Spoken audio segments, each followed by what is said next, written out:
Good day everyone, this is Jeneline M. Jano of BS Ed Math 3A. For this video, we will discuss about basic concepts of special and inclusive education. But first, we will know the learning objectives. Our learning objectives are analyze the basic concepts of special and inclusive education. Then, differentiate special and inclusive education.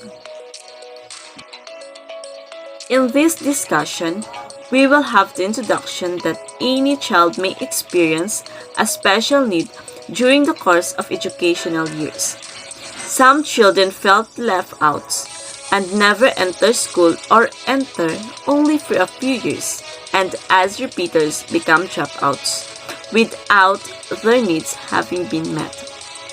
These children are a vivid illustration of the failure of schools to teach rather than the pupils' failure to learn. A school system emphasizing education for all should ensure the right of all children to a meaningful education based on individual needs and abilities.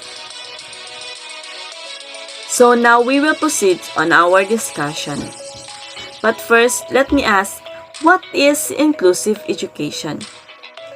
Inclusive education is about putting the right to education into action by including all learners, respecting their diverse needs, abilities, and characteristics, and eliminating all forms of discrimination in the learning environment.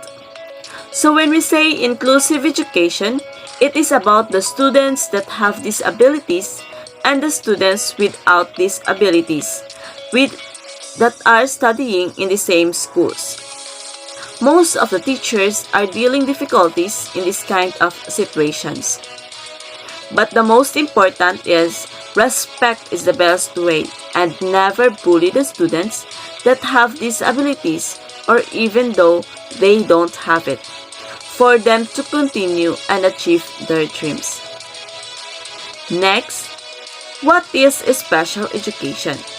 Special education, or also known as SPED, it is defined as classes or instruction designed for students with disabilities, giftedness, and talents. So when we say special education, all of the students that are studying in this school have disabilities, not only in their physical but also in their mental and emotional. They have dreams and goals in life, so they wanted to achieve this through education. Then, the UNESCO states that the process of addressing and responding to the diversity of needs of all learners through increasing participation in learning, cultures, and communities, and reducing exclusion from education and from within education. So now we will differentiate the inclusive education and special education. We have two photos here. So the photos shows the environment of inclusive and special education. As we can see in the first photo, which is the inclusive education, they shows humanity and being a helpful person for the people who need their help. Then, the second photo is the special education. They shows that the learners needed special attentions and most of all, patience in terms of teaching them. So now, we conclude that special education programs provide students access to the best possible educational experience and help them to prepare in the near future. It is not our education system that have a right to certain type of children. Therefore, it is the school system of a country that must be adjusted to meet the needs of all its children. So now we have two inspirational quotes.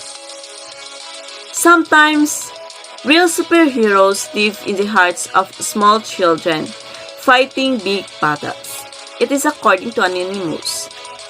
Then the next one is, all children and young people of the world with their individual strengths and weaknesses, with their hopes and expectations, have the right to education.